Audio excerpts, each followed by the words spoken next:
Bacaan dari kitab Matius 12. Murid-murid memetik gandum pada hari Sabat. Pada waktu itu, pada hari Sabat, Yesus berjalan di ladang gandum. Karena lapar, murid-muridnya memetik bulir gandum dan memakannya. Melihat itu, berkatalah orang-orang Farisi kepadanya, "Lihatlah, murid-muridmu berbuat sesuatu yang tidak diperbolehkan pada hari Sabat." Tetapi jawab Yesus kepada mereka, "Tidakkah kamu baca apa yang dilakukan Daud, ketika ia dan mereka yang mengikutinya lapar, bagaimana ia masuk ke dalam rumah Allah dan bagaimana mereka makan roti sajian yang tidak boleh dimakan, baik olehnya maupun oleh mereka yang mengikutinya, kecuali oleh imam-imam? Atau tidakkah kamu baca dalam kitab Taurat, bahwa pada hari-hari Sabat, imam-imam melanggar hukum Sabat di dalam bait Allah, namun tidak bersalah? Aku berkata kepadamu, di sini ada yang melebihi bait Allah. Jika memang kamu mengerti maksud firman ini, yang kukehendaki ialah belas kasihan dan bukan persembahan, tentu kamu tidak menghukum orang yang tidak bersalah. Karena Anak Manusia adalah Tuhan atas hari Sabat." Yesus menyembuhkan orang pada hari Sabat.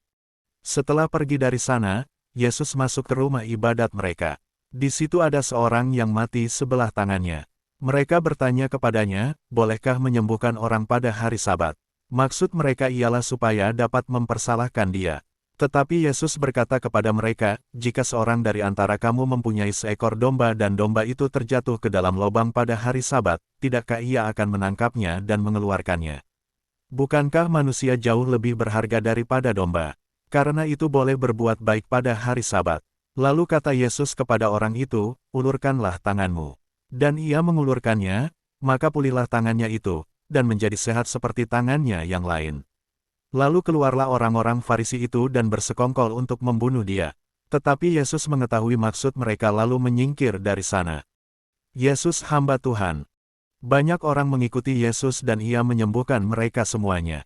Ia dengan keras melarang mereka memberitahukan siapa dia, supaya genaplah firman yang disampaikan oleh Nabi Yesaya, "Lihatlah, itu hambaku yang kupilih, yang kukasihi, yang kepadanya jiwaku berkenan.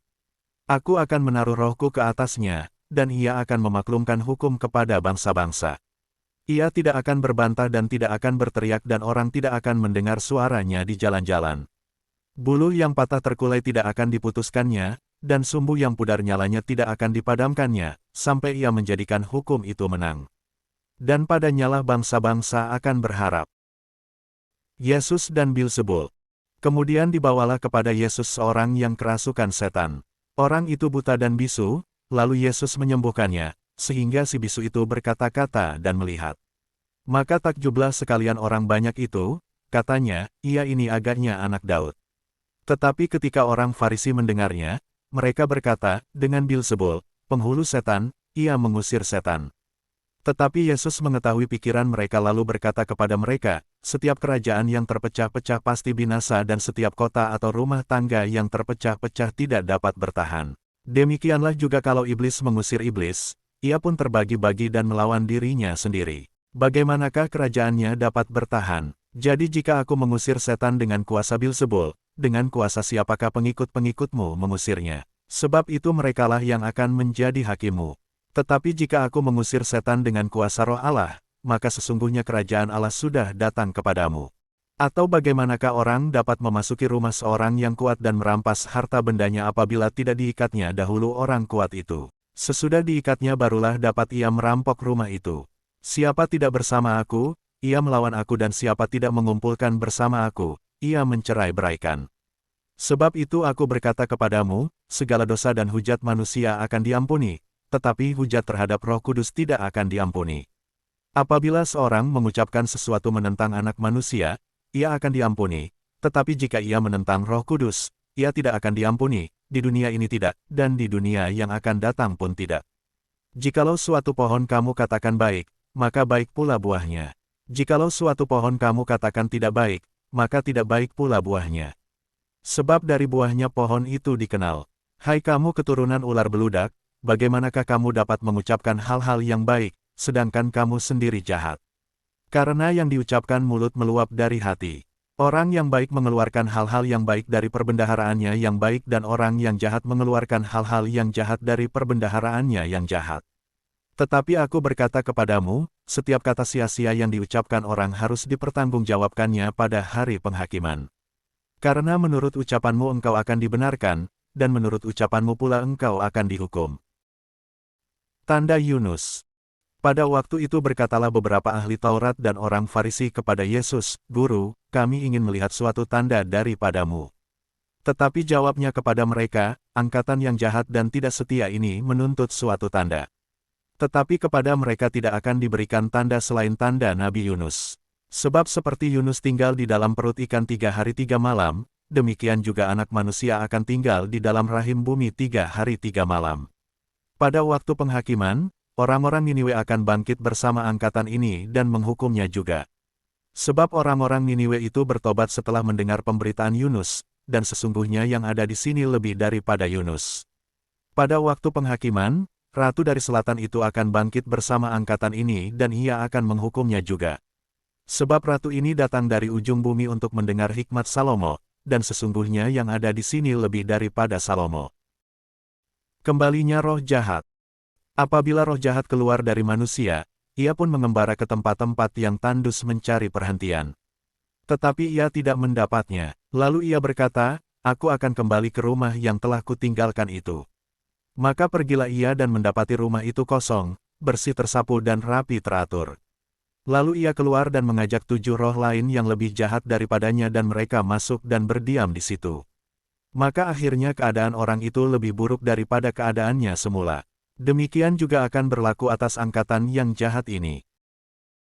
Yesus dan sanak saudaranya. Ketika Yesus masih berbicara dengan orang banyak itu, ibunya dan saudara-saudaranya berdiri di luar dan berusaha menemui dia. Maka seorang berkata kepadanya, "Lihatlah, ibumu dan saudara-saudaramu ada di luar dan berusaha menemui engkau." Tetapi jawab Yesus kepada orang yang menyampaikan berita itu kepadanya, "Siapa ibuku? Dan siapa saudara-saudaraku?" Lalu katanya, sambil menunjuk ke arah murid-muridnya, "Ini ibuku dan saudara-saudaraku. Sebab siapapun yang melakukan kehendak Bapa-Ku di sorga, dialah saudaraku laki-laki, dialah saudaraku perempuan, dialah ibuku." Demikianlah firman Tuhan. Renungan Matius 12. Matius 12 memperlihatkan betapa Yesus bukan hanya mengajarkan aturan, tetapi mengungkapkan hati Allah yang penuh belas kasih. Orang-orang Farisi melihat hukum sebagai batasan. Yesus melihat hukum sebagai jalan untuk menghidupkan kasih. Ketika murid-murid memetik gandum atau Yesus menyembuhkan pada hari Sabat, ia menunjukkan bahwa Tuhan menginginkan belas kasihan, bukan sekadar ritual kosong. Sepanjang pasal ini, kita belajar bahwa ibadah tanpa hati adalah hampa. Hukum Tuhan bertujuan memulihkan, bukan menekan dan menindas. Buah hidup kita mengungkap siapa kita sebenarnya.